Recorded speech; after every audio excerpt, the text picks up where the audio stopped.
حرس الشرف، السلام لسيدي حضرة صاحب الجلالة الملك المفدى. سلام. قف.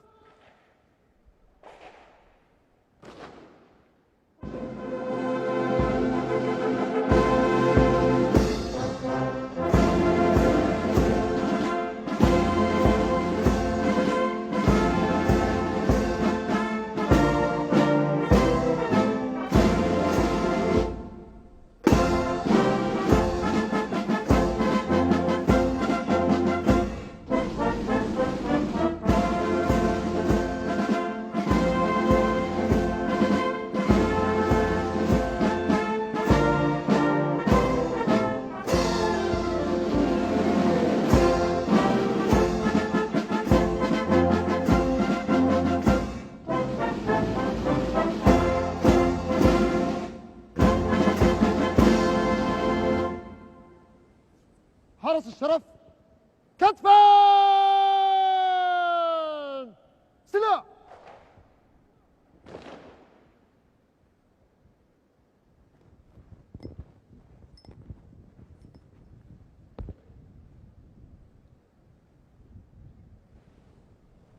استاذن جلالتكم بانصراف حرس الشرف سيدي.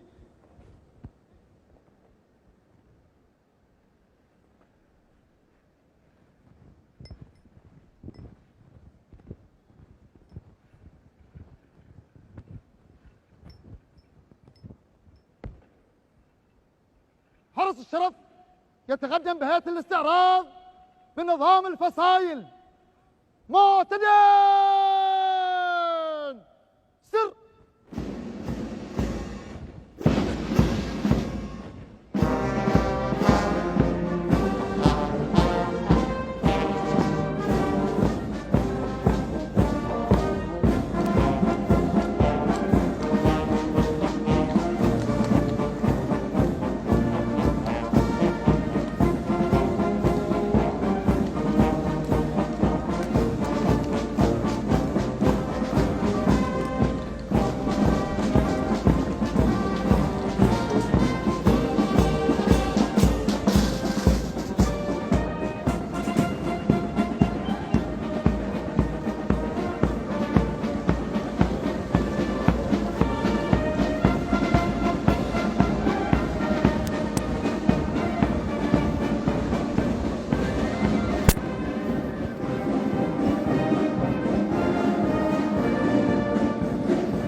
بسم الله الرحمن الرحيم.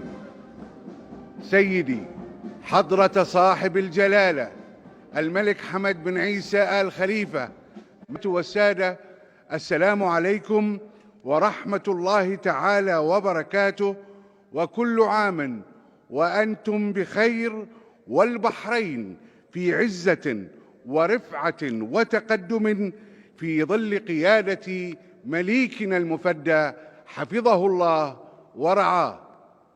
خير ما نبدأ به حفلنا هذا تلاوة عطرة من القرآن الكريم يتلوها على مسامعنا القارئ علي صلاح عمر.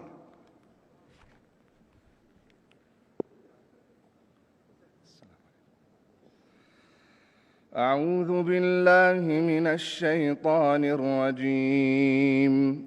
بسم الله الرحمن الرحيم. إن الذين آمنوا وهاجروا وجاهدوا بأموالهم وأنفسهم في سبيل الله والذين آووا ونصروا أولئك بعضهم أولياء بعض والذين آمنوا ولم يهاجروا ما لكم من ولايتهم من شيء حتى يهاجروا، وإن استنصروكم في الدين فعليكم النصر إلا على قوم بينكم وبينهم ميثاق، والله بما تعملون بصير. والذين كفروا بعضهم أولياء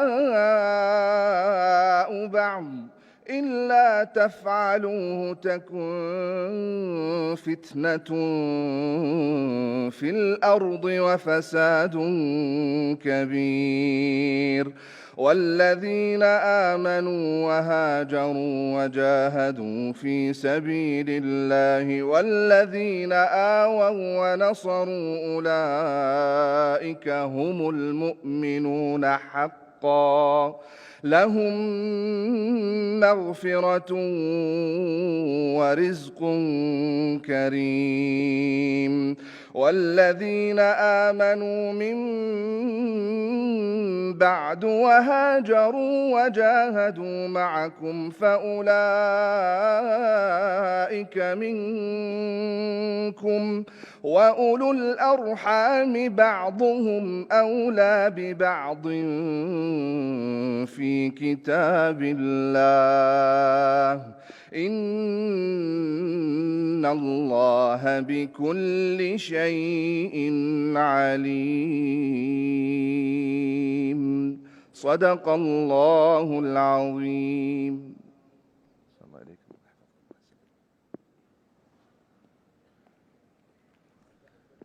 الكلمة السامية لسيدي حضرة صاحب الجلالة الملك حمد بن عيسى آل خليفة ملك البلاد المفدى حفظه الله ورعاه.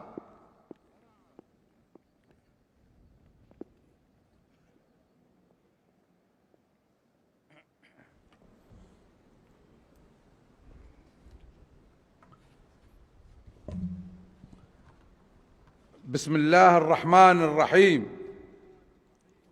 ضيفنا الموقر معالي السيد عمران أحمد خان رئيس وزراء باكستان الشقيقة، أصحاب السمو والمعالي والسعادة، الحضور الكريم، السلام عليكم ورحمة الله وبركاته. يسعدنا في هذه المناسبة الوطنية العزيزة على قلوبنا وبما تحمله من معاني وعبر تجسد قيم الولاء والانتماء في أرقى صوره أن نهنئ الجميع بقدومها، فهي من أجمل أيام الوطن الذي نحرص فيه وبمعية شعبنا العزيز على تجديد عهود الواجب الوطني لحمل أمانته وصون منجزاته ورفعة شأنه. كما تحل علينا هذه المناسبة العطرة والبحرين تزهو بتأسيسها المدني وبنائها الحداثي وبإنجازاتها العريقة في كافة المجالات التنموية التي تعود بالزمن لتلك الانطلاقة العريقة على يد مؤسس الدولة البحرينية قبل أكثر من قرنين، فهم من مهدوا درب نهضتنا الوطنية فسار عليه أهالينا الكرام بعزم الأوفياء وبتضحياتهم الجسام، فأصبح الوطن حراً شامخاً سيداً لقراراته ومستقلاً بإرادته. وإنها لمناسبة طيبة بأن يشاركنا أفراحنا الوطنية ضيفنا وأخينا العزيز السيد عمران خان، مقدرين له كريم زيارته ومرحبين به أجمل ترحيب، فلباكستان وشعبها مكانة كبيرة لدينا وسنعمل معا بإذن الله على تقوية تلك العلاقات الرحبة بما يحفظ مصالحنا المشتركة ويوحد جهودنا لخير العالم من حولنا. الحضور الكريم، وفي قمة هذه المشاعر الفياضة بحب البحرين والاعتزاز بمكانتها الرفيعة في نفوسنا، فإنه لا يسعدنا أن نتوقف بالفخر والتقدير أمام إسهامات نخبة من الكفاءات الوطنية، وأن نخصهم بالشكر والتكريم لجهودهم المتميزة في خدمة الوطن. وختاما نسأل الله أن يجعل أيام البحرين كلها عيدا وطنيا يتجدد بالعطاء المخلص لشعبنا الوفي، إنه سميع مجيب الدعاء. والسلام عليكم ورحمة الله وبركاته.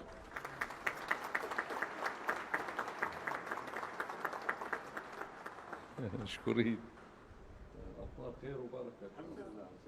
تفضلوا سيدي حضرة صاحب الجلالة الملك حمد بن عيسى آل خليفة ملك البلاد المفدى حفظه الله ورعاه بمنح الأوسمة التقديرية وتكريم رواد العمل الوطني بمناسبة العيد الوطني المجيد.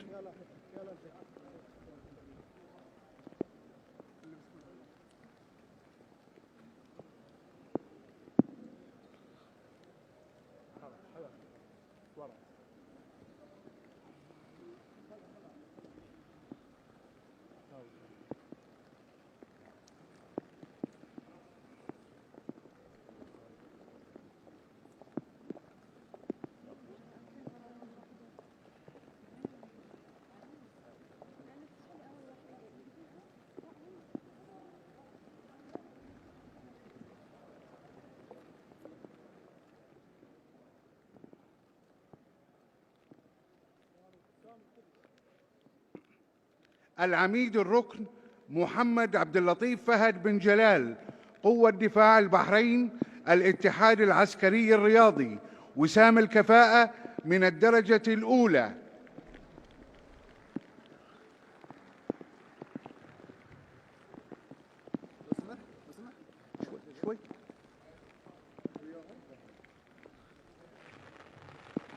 الرائد الركن خالد بن خليفة بن أحمد آل خليفة قوة دفاع البحرين الكتيبة الخاصة 83 وسام الكفاءة من الدرجة الأولى.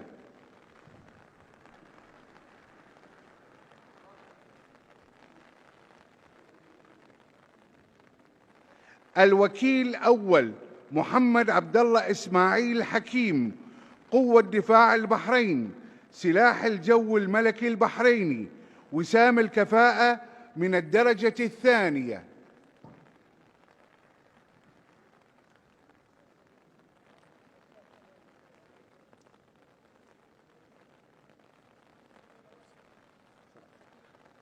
العقيد طلال عيسى خالد المسلم التحق في الخدمة العسكرية بقوة دفاع البحرين في عام 91 إلى 99 ثم انتقل إلى الحرس الوطني عام 99. الوكيل أول عيسى محمد إبراهيم بوكمال التحق في وزارة الداخلية بالإدارة العامة للتحقيقات والمباحث الجنائية عام 83 ومن ثم إلى الحرس الوطني عام 2001.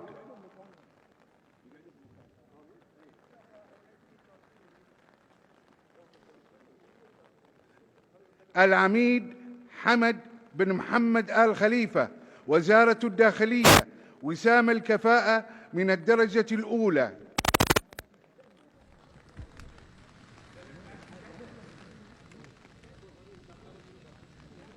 العريف جعفر زيد وزارة الداخلية وسام الكفاءة من الدرجة الثانية.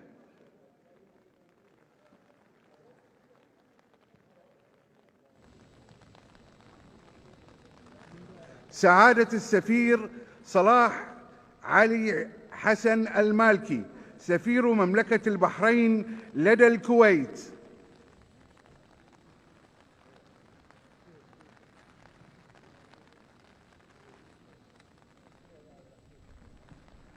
سعادة السفير محمد إبراهيم محمد عبد القادر سفير مملكة البحرين لدى جمهورية باكستان.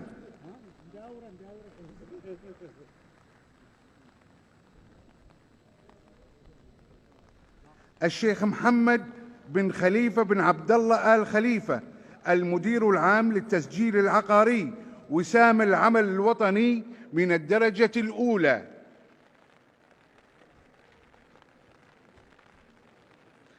الشيخ عبد الله بن خالد بن محمد آل خليفة وكيل الرقابة الإدارية بديوان الرقابة المالية والإدارية وسام العمل الوطني من الدرجة الأولى. السيد حسين علي الشامي مدير إدارة التوظيف بوزارة العمل والتنمية الاجتماعية.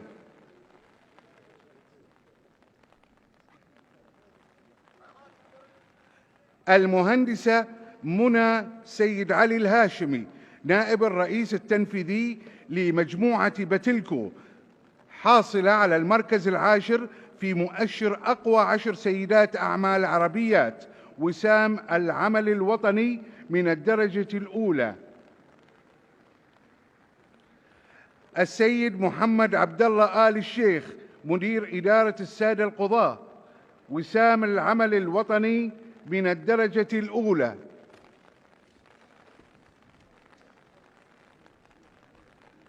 الدكتور علي حسن فولاذ مستشار السياحة بهيئة البحرين للسياحة والمعارض وسام العمل الوطني من الدرجة الأولى.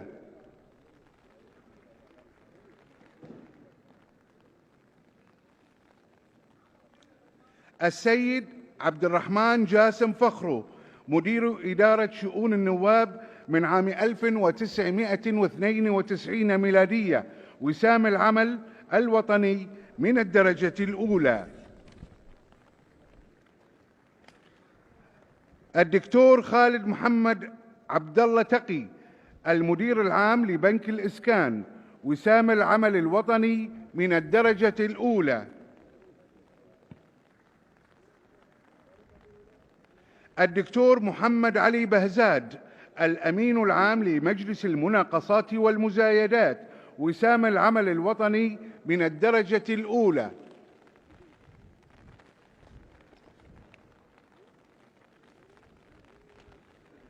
الدكتور عبد الغني صالح الشويخ الأمين العام لمجلس التعليم العالي وسام العمل الوطني من الدرجة الأولى.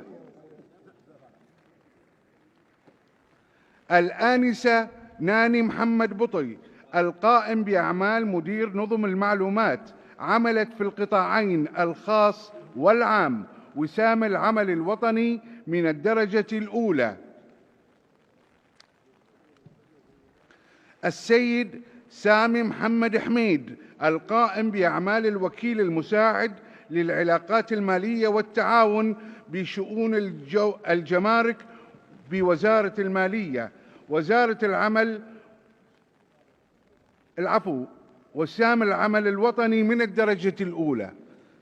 السيد مبارك نبيل مطر مدير إدارة الخزانة وسام العمل الوطني من الدرجة الأولى.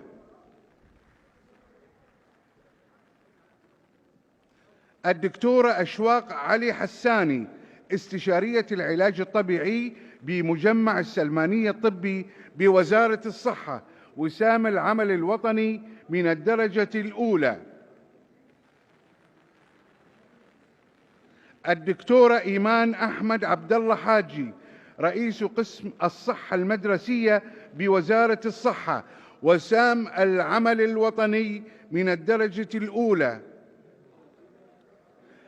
المهندسة أسماء جاسم مراد الوكيل المساعد للصرف الصحي وسام العمل الوطني من الدرجة الأولى.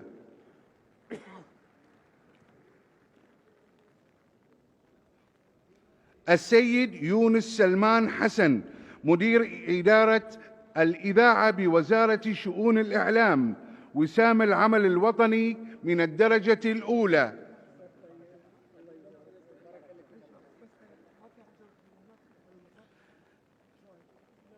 المهندس هاني سلمان النجار مدير إدارة نظم المعلومات وسام العمل الوطني من الدرجة الأولى.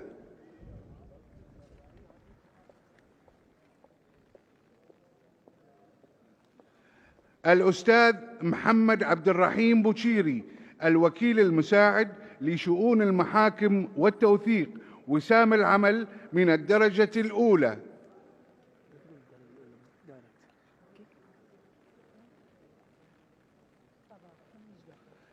السيد جواد يوسف عبد الوهاب الحواج رجل أعمال وسام العمل الوطني.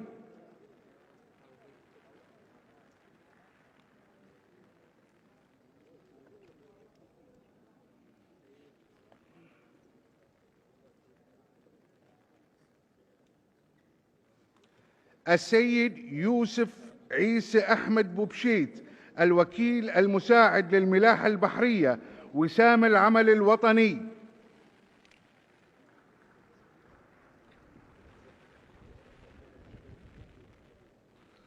السيد محمد عبد الله زينل رئيس تدقيق المطار والملاحة الجوية بشؤون الطيران المدني وسام العمل الوطني.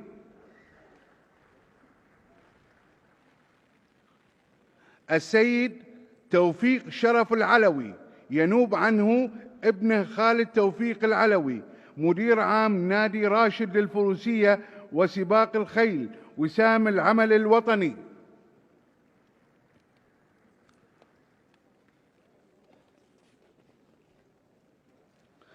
السيد جاسم عيسى الشراوي مدير عام شؤون النفط والغاز بالهيئة الوطنية للنفط والغاز وسام العمل الوطني.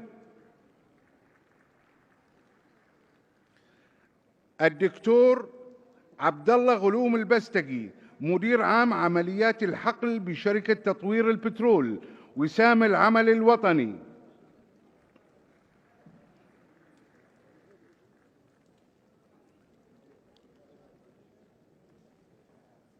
السيد عبد الله أحمد الساعي انضم إلى وزارة الإعلام عام 80 بوظيفة محرر، ثم انتقل إلى الديوان الملكي حيث تولى كتابة أخبار جلالة الملك المفدى منذ عام 83 حتى الآن وسام العمل الوطني.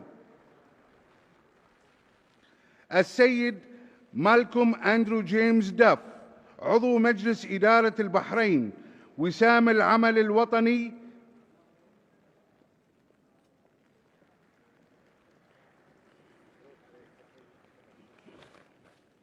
شكرا لكم يا صاحب الجلالة على تكريم رواد العمل الوطني في عيد البحرين المجيد. كلمة المكرمين تلقيها نيابة عنهم الدكتورة إيمان أحمد عبد الله حاجي.